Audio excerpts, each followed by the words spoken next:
Ekkehard Ernst is Chief Macroeconomist at the International Labour Organization. Lovely to have you on the programme. Well, look, you know, McKinsey to Volvo to Walmart to where you are at the ILO. What is driving this global wave of job losses? Well, first of all, I think your trader already mentioned it. The uncertainty that is surrounding the global trade war that's currently going on is certainly not helping employment growth. One has to say, however, that the global employment growth has slowed down over the last few years simply because what we saw right after the pandemic, it was not sustainable in any case. So we see a reduction in global employment growth gradually happening over the last few years. And then on top of it, the trade disruptions that we're currently seeing. But I would say that for the moment, this is actually just the beginning. I think we should be cautious that this is probably not the end of what we're seeing so far. Because we have had that new court ruling against many of Trump's tariffs that we were talking about earlier in the programme. And I wonder if you think that the economic damage has already been done, or were companies, as you say, streamlining despite, not because of, the added tariffs pressures? Well, the biggest danger is really the uncertainty right now. So even if there was this court ruling today, that might be reversed again in a few weeks or a few months. And so we don't really know what's going to happen, what is sticking in a sense. And companies really hate that. If they're uncertain, they maybe have open vacancies, but they don't fill them, because unless they really have sure certainty about the demand, they will not fill the vacancies.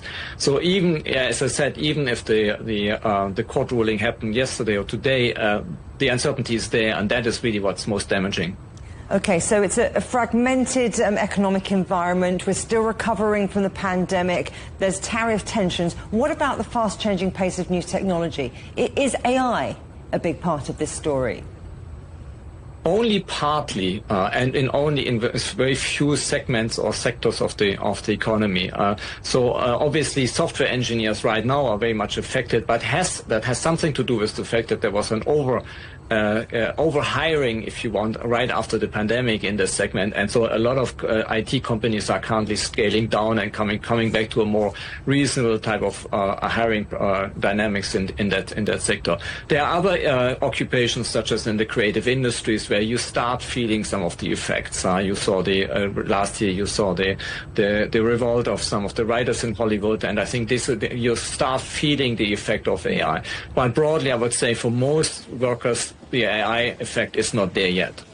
So where might we see some potential jobs growth? I mean, you're saying that IT is scaling down. You've mentioned some of the creative industries there. Those are the industries under pressure. Where are the jobs going to be of the future? Well, green industries are certainly an area where we'll see a lot of demand. And you mentioned Germany earlier. You saw the new government coming in with a massive amount of investment in infrastructure, and especially in the green transition. So there are certainly new jobs to be had.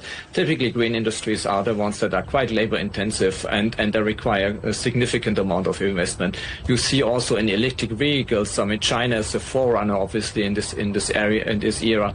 In electric vehicles, that there will be a massive creation of new jobs, whether in China or in downstream in some of the supply and retail industries in those countries where they're delivering their cars to. So I mean, these are for me the key sectors of new growth. I would caution against the idea that manufacturing is coming back. I think that the idea in the US that we see a rebound in manufacturing employment is probably overstated. There might be some more jobs, but certainly not enough to fill in all the additional people looking for jobs. I'm conscious of what you said earlier about this just being the beginning, and I know you haven't got a crystal ball, but looking to the future, what would you say are the key risks to global employment, and what are maybe those beacons of hope? Well, the slowdown in global growth is really what is